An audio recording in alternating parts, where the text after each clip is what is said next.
Excel techno school, Guruvayanakere, Venur. Admission open now.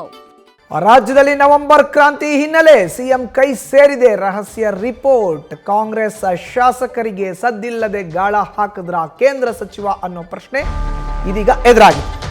ರಾಜ್ಯದಲ್ಲಿ November ಕ್ರಾಂತಿ ದೊಡ್ಡ ಪ್ರಮಾಣದಲ್ಲಿ ಸದ್ದು ಮಾಡ್ತಾ ಇದೆ. ಇದೇ ಹಿನ್ನೆಲೆಯಲ್ಲಿ ಸಿಎಂ ಕೈ ಸೇರಿದೆ ರಹಸ್ಯ ರಿಪೋರ್ಟ್ ಒಂದು. ಕಾಂಗ್ರೆಸ್ ಶಾಸಕರಿಗೆ ಸದ್ದಿಲ್ಲದೆ ಕೇಂದ್ರ ಸಚಿವರು ಗಾಳ ಹಾಕ್ತಾ ಇದ್ದಾರಾ ಅನ್ನೋ ಪ್ರಶ್ನೆ ಎದುರಾಗಿದೆ. ಸಿಎಂ ಸಿದ್ದರಾಮಯ್ಯಗೆ ವರದಿ ನೀಡಿದೆ ಗುಪ್ತಚರ ಇಲಾಖೆ. ಅಸಮಾಧಾನಿತರ ಮೇಲೆ ಕಣ್ಣಿಟ್ಟಿದ್ದಾರೆ ಬಿಜೆಪಿ ಹೈಕಮಾಂಡ್. ಕೈ ಶಾಸಕರನ್ನ ಟಚ್ ಮಾಡಿದ ಆ ಕೇಂದ್ರ ಸಚಿವ ಯಾರು? ರಾಜ್ಯ ರಾಜಕಾರಣದಲ್ಲಿ ಕೇಂದ್ರ ಸಚಿವ ಯಾರು ಎಂಬ ಚರ್ಚೆ ಈಗ ಶುರುವಾಗಿದೆ.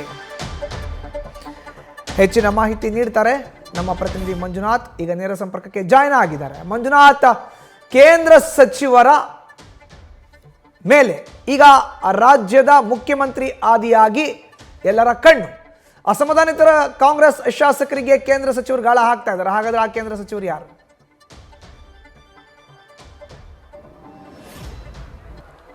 ಮಧುಸೂದನ್, ರಾಜ್ಯದಲ್ಲಿ ನವೆಂಬರ್ ಕ್ರಾಂತಿ ಏನು ಶುರುವಾಗುತ್ತೆ, ನವೆಂಬರ್ ಕ್ರಾಂತಿ ಆಗುತ್ತೆ ಅನ್ನೋದು ಕಾಂಗ್ರೆಸ್ ಪಾಳ್ಯದಲ್ಲಿ ಸಾಕಷ್ಟು ಚರ್ಚೆ ಆಗ್ತಿತ್ತು. ಆದರೆ ನವೆಂಬರ್ ಕ್ರಾಂತಿಗೂ ಮುನ್ನ, ಒಂದು ತಿಂಗಳ ಮುನ್ನವೇ ಕೇಂದ್ರ ಸಚಿವರೊಬ್ಬರು ಕಾಂಗ್ರೆಸ್ ಶಾಸಕರಿಗೆ ಕರೆ ಮಾಡಿ ಏನು ದೀಪಾವಳಿ ಶುಭಾಶಯವನ್ನು ತಿಳಿಸಿದ್ದಾರೆ. ಜೊತೆಗೆ ರಾಜ್ಯದಲ್ಲೇ ಆಗ್ತಿರುವಂಥ ಕಾಂಗ್ರೆಸ್ ಸರ್ಕಾರದಲ್ಲಿ ಆಗ್ತಿರುವಂಥ ಬೆಳವಣಿಗೆಗಳ ಬಗ್ಗೆ ಗಂಭೀರವಾದಂಥ ಚರ್ಚೆ ಮಾಡಿದ್ದಾರೆ ಅನ್ನೋ ಒಂದು ಮಾಹಿತಿಯನ್ನು ಈಗ ಗುಪ್ತಚರ ಇಲಾಖೆ ಸಿಎಂ ಸಿದ್ದರಾಮಯ್ಯ ಅವರಿಗೆ ಒಂದು ವರದಿ ಕೊಟ್ಟಿದೆ ಅನ್ನೋ ಒಂದು ಮಾಹಿತಿ ಈಗ ಲಭ್ಯ ಆಗಿರುವಂಥದ್ದು.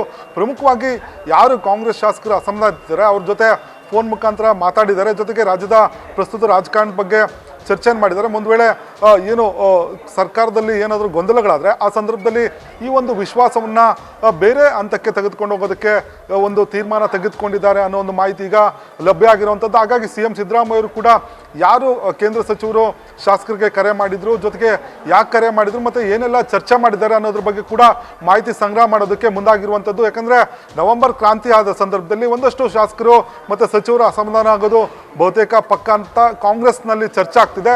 ಇಂಥ ಸಂದರ್ಭದಲ್ಲಿ ಕೇಂದ್ರ ಸಚಿವರು ಖುದ್ದು ಇಷ್ಟು ದಿನ ಅಂದರೆ ಕಳೆದ 2 ವರ್ಷಗಳಿಂದಲೂ ಕೂಡ ಯಾರನ್ನು ಕೂಡ ಸಂಪರ್ಕ ಮಾಡಲಿಲ್ಲ. ಆದರೆ ಈಗ ಏಕಾಏಕಿ ಅವರಿಗೆ ಶುಭಾಶಯ ಕೋರಿರೋದು ಯಾಕೆ ಅನ್ನೋ ಪ್ರಶ್ನೆ ಈಗ ಚರ್ಚೆ ಆಗ್ತಿರುವಂಥದ್ದು. ಜೊತೆಗೆ ಕೇಂದ್ರ ಸಚಿವರು ಯಾರು ಅನ್ನೋದ್ರ ಬಗ್ಗೆ ಕೂಡ ಮಾಹಿತಿಯನ್ನು ಸಂಗ್ರಹ ಮಾಡೋದಕ್ಕೆ ಈಗಾಗಲೇ ಸಿಎಂ ಸಿದ್ದರಾಮಯ್ಯ ಅವರು ಸೂಚನೆ ಕೊಟ್ಟಿದ್ದಾರೆ ಅನ್ನೋ ಒಂದು ಮಾಹಿತಿ ಲಭ್ಯ ಆಗಿರುವಂಥದ್ದು. ಮಧುಸೂದನ್.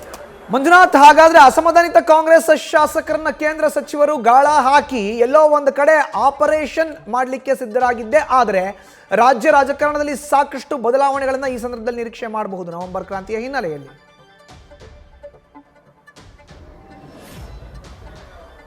ಖಂಡಿತ ವಿರೋಧ ಪಕ್ಷ JDS ಮತ್ತೆ ಏನು BJP ಇದೆ, ಇವೆರಡೂ ಕೂಡ ಸದ್ಯಕ್ಕೆ ನಾವು ಯಾವುದೇ ಆಪರೇಷನ್ ಮಾಡೋದು ಬೇಡ ಅನ್ನೋದು ಮೇಲ್ನೋಟಕ್ಕೆ ಇದ್ರೂ ಕೂಡ ಒಳಗಡೆ ಎಲ್ಲ ಒಂದು ಕಡೆ ಆಪರೇಷನ್ ಅಸಮಾಧಾನಿತ ಶಾಸಕರಾಗಿರ್ಬೋದು, ಸಚಿವರಾಗಿರ್ಬೋದು ಅಂತ ಯಾರು ಏನು ಗುರುತಿಸ್ಕೊಳ್ತಾರೆ ಅಂಥವ್ರನ್ನ ಒಂದು ಪಟ್ಟಿ ಮಾಡಿ ಅವ್ರ ಮೇಲೆ ಅಬ್ಸರ್ವೇಷನ್ ಮಾಡಲಿಕ್ಕೆ ಈಗಾಗಲೇ BJP ಹೈಕಮಾಂಡ್ ನಾಯಕರು ಕೂಡ ಸೂಚನೆ ಕೊಟ್ಟಿರುವಂಥದ್ದು.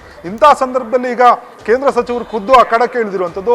ಇದು ಎಲ್ಲ ಒಂದು ಕಡೆ ಕಾಂಗ್ರೆಸ್ನಲ್ಲೂ ಕೂಡ ಒಂದಷ್ಟು ಆತಂಕ ಶುರುವಾಗಿರುವಂಥದ್ದು. ಯಾಕಂದರೆ ನಾವು ಈಗ ಏನು ಕ್ಯಾಬಿನೆಟನ್ನು ಪುನರ್ರಚನೆ ಮಾಡಿದ್ರೆ ಅಂಥ ಸಂದರ್ಭದಲ್ಲಿ ಒಂದಷ್ಟು ಸಚಿವರು ಅಸಮಾಧಾನಕ್ಕೆ ಒಳಗಾಗ್ತಾರೆ.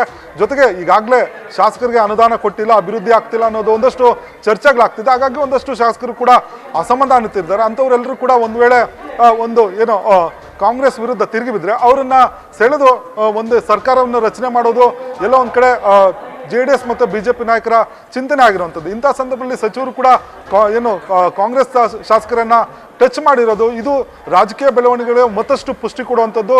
ಯಾಕಂದರೆ ಒಂದು ವೇಳೆ ಕಾಂಗ್ರೆಸ್ನಲ್ಲಿ ಗೊಂದಲಗಳಾದಿದ್ರೆ ಅದನ್ನು ಎನ್ಕ್ಯಾಶ್ ಮಾಡ್ಕೊಳ್ಳೋದಕ್ಕೆ ವಿರೋಧ ಪಕ್ಷಗಳು ಕೂಡ ರೆಡಿ ಆಗಿದೆ ಅನ್ನೋ ಒಂದು ಸಂದೇಶವನ್ನು ರವಾನೆ ಮಾಡಲಿಕ್ಕೆ ಈ ರೀತಿಯ ಒಂದು ಏನು ಚರ್ಚೆ ಆಗಿರುವಂಥ ಸಾಧ್ಯತೆಗಳಿದೆ ಅನ್ನೋ ಒಂದು ಮಾಹಿತಿ ಇರುವಂಥದ್ದು. ಮಧುಸೂದನ್, ಧನ್ಯವಾದ ಮಂಜು ನಿಮ್ಮ ಮಾಹಿತಿಗೆ. ನ್ಯೂಸ್ ಫಸ್ಟ್ ನಿರ್ಭೀತಿಯಿಂದ ನಿಮ್ಮ ಪರವಾಗಿ.